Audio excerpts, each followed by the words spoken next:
नमस्कार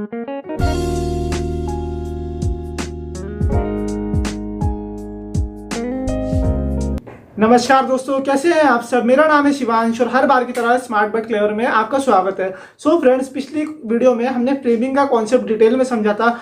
हमने देखा था कि फ्रेमिंग क्या होता है। फ्रेमिंग बेसिकली एक फंक्शनैलिटी होती है डेटा लिंक लेयर की, जहाँ पे क्या होता है, मेरी ट्रांसपोर्ट लेयर या फिर नेटवर्क लेयर से एक स्ट्रीम ऑफ बिट्स का डेटा आएगा।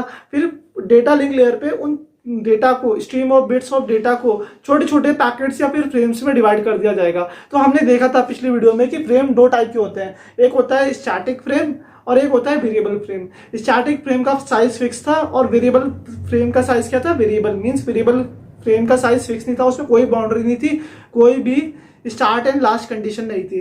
ये सारे कॉन्सेप्ट हमने अपनी पिछली वीडियो में कवर कर लिए थे। सो आज की इस पर्टिकुलर वीडियो में हम मेथड्स ऑफ वेरिएबल फ्रेमिंग के बारे में बात करेंगे। बातें तो बहुत सारी होगी है। अब बिना किसी देरी के बड़ी जल्दी, बड़े आराम से, बड़े प्यार से हम ये कॉन्सेप्ट सीखना स्टार्ट करते हैं एक छोटे से इंट्रो के बाद। Let's get started.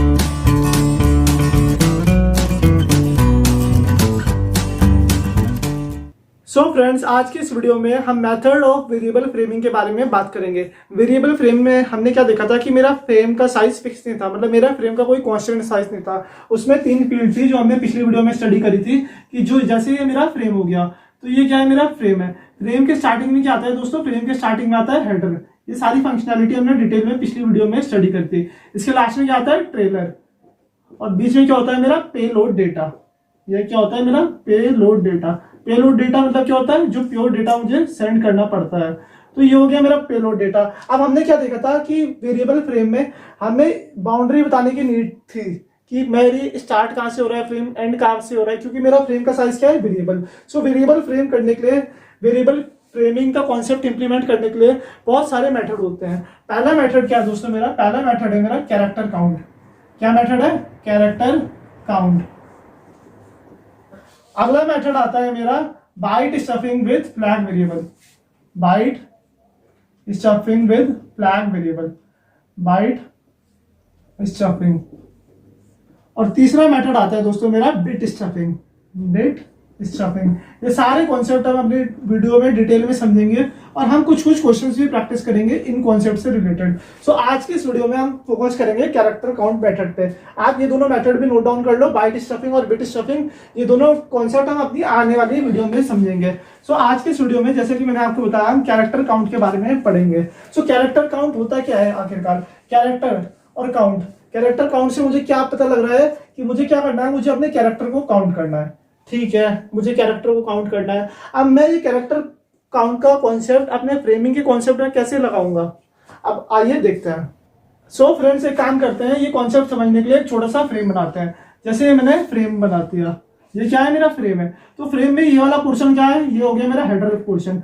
तो हेडर पोर्शन में मुझे क्या स्टोर करना पड़ेगा, जैसे मेरे फ्रेम में कुछ एलिमेंट है, 5 हो गया, 7 हो गया, 9 हो गया, 11 हो गया, कुछ एलिमेंट मेरे फ्रेम में पहले से ही प्रेजेंट है। तो मुझे यहाँ पे इसके हेडर में वैल्यू स्टोर करनी पड़ेगी। वो क्या बताएगी मुझे कि मेरे फ्रेम में कितने एलिमेंट्स हैं, bye including itself. Bye including itself का मतलब क्या है, जैसे मेरे फ्रेम में कितने एलिमेंट है, 1 2 3 4, 4 एलिमेंट प्रेजेंट है मेरे फ्रेम में, लेकिन मुझे यहाँ पे क्या लिखना पड़ेगा, 5, क्योंकि ये कैरेक्टर काउंट, ये कैरेक्टर भी तो कुछ वैल्यू लेगा ना। क्या कॉन्सेप्ट है, मेरे फ्रेम में कितने एलिमेंट है, 4, और एक कैरेक्टर काउंट की वैल्यू है। तो यहाँ पे क्या लिखूंगा मैं, 5 लिखूंगा। अब मैं आपको एक और एग्जांपल से समझाता हूँ। जैसे यहाँ पे मान लो 7 है, यहाँ पे 11 है, यहाँ पे 19 है, यहाँ पे 15 है, और यहाँ पे मान लो 2 है बीच में। तो कितने एलिमेंट हो गए यहाँ पे, 1 2 3 4 5। मुझे क्या लिखना पड़ेगा यहाँ पे, मुझे लिखना पड़ेगा 6, क्योंकि क्या कॉन्सेप्ट है, we have to place a character in the header that will tell us how many elements are there by including itself. आगे आपको ये कॉन्सेप्ट समझ में, एक बार मैं आपको इसकी डेफिनेशन लिखवा देता हूं। हम क्या बोल सकते हैं, इन character count, in character count the header field of the frame, the header field of the frame will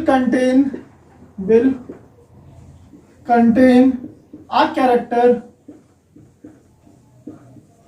that will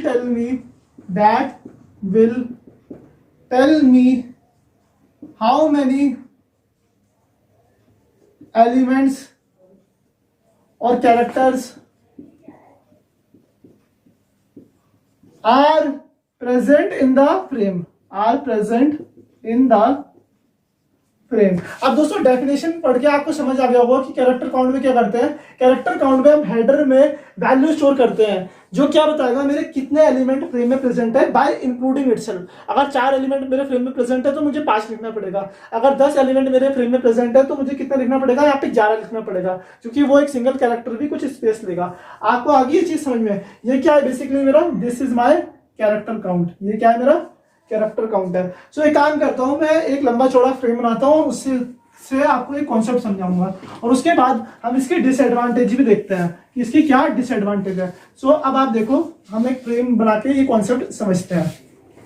सो सबसे पहले ये मेरा एक फ्रेम हो गया, तो मैं फ्रेम को डिवाइड कर देता हूं। जैसे मेरे यहाँ पे पहले उसमें है एलिमेंट लिख देते हैं 7, 9, 11, 15, 16, ये मेरे एलिमेंट प्रेजेंट है। तो कितने एलिमेंट है यहाँ पे, 1, 2, 3, 4 एलिमेंट है, इसे आप इग्नोर कर दो अभी।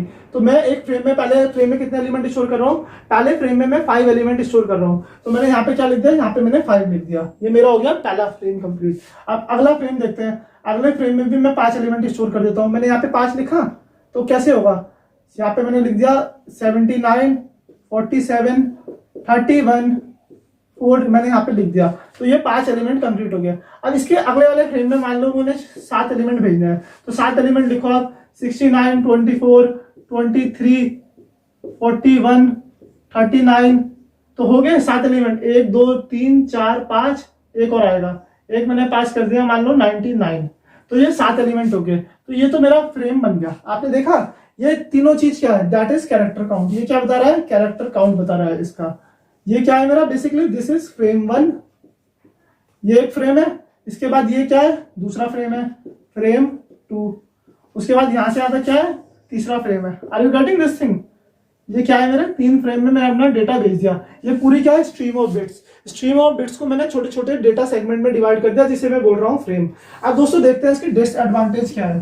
कभी कभी क्या दिक्कत हो जाती है, डिसएडवांटेज क्या है इसका, आइए जानते हैं। सपोज मुझे डेटा भेजना है, ये डेटा किसी नेटवर्क के थ्रू किसी दूसरे कंप्यूटर या किसी दूसरे इंडिविजुअल पे जा रहा है, किसी दूसरी मशीन पे जा रहा है। तो जाते हुए क्या हो रहा है, चलो एक बार इसे दोबारा मिला करते हैं। 5 यहाँ ऐसे ही रहा, 7 यहीं रहा, 9 यहाँ पे आ गया, 11 यहाँ पे आ गया, 15 यहाँ पे आ गया।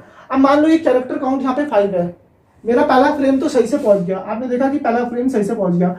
अब मेरा जब डेटा ट्रांसमिट हो रहा है तो ये जो वैल्यू 5 है, 5 के बदले क्या हुआ, यहाँ पे गलती से 7 आ गया। Are you getting this thing? अगर कैरेक्टर काउंट की वैल्यू चेंज हो जाएगी तो मेरे पूरे फ्रेम की सीक्वेंस डिस्टर्ब हो जाएगी। अब यहाँ पे 7 आ गया, अगर आपने 79, 47, 31 भेज भी दिया, 4 भी भेज दिया, उसके बाद आपने 69 भेज दिया, 3, 4, 5 आपने 24 भी भेज दिया, तब जाके ये 7 कंप्लीट हुआ।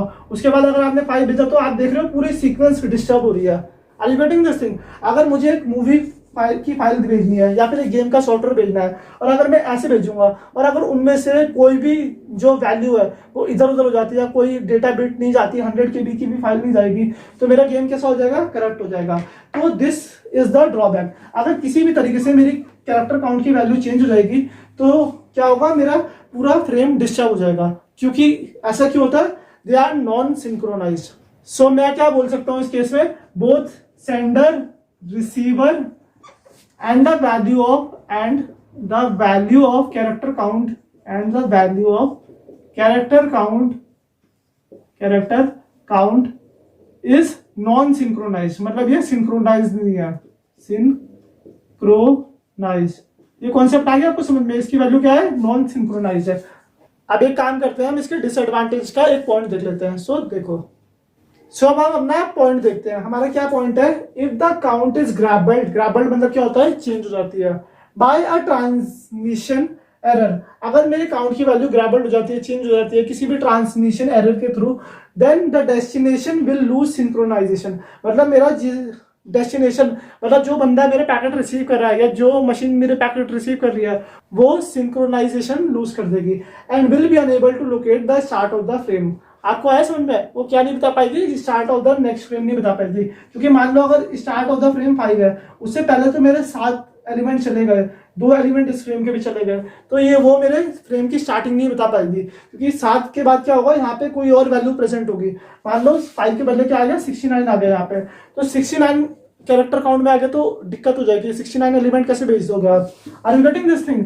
मतलब नॉन सिंक्रोनाइज होता है उसमें मेरा सेंडर, रिसीवर एंड मेरे कैरेक्टर काउंट की value. This method is rarely use. ये कैरेक्टर काउंट मेथड ज्यादा यूज नहीं होता, ये सिर्फ अब आप एक कॉन्सेप्ट की तरह समझ लीजिए। ये हमने कैरेक्टर काउंट के बारे में पढ़ा। कैरेक्टर काउंट क्या है? बेसिकली एक वेरिएबल फ्रेमिंग का कॉन्सेप्ट है। सो हमने 3 कॉन्सेप्ट देखे थे, एक कैरेक्टर काउंट, एक byte stuffing with flag variable और एक बिट स्टफिंग का कॉन्सेप्ट देखा था। हम किस चीज के कॉन्सेप्ट पढ़ रहे हैं? Method of variable framing. So guys, मुझे उम्मीद है आपको ये पर्टिकुलर वीडियो पसंद आई होगी। अगर आपको वीडियो पसंद आई है तो प्लीज वीडियो को लाइक करो, चैनल को सब्सक्राइब करो and press that bell icon. मैं अगली वीडियो में आपको बाइट स्टफिंग के कॉन्सेप्ट के साथ मिलूंगा। So stay tuned.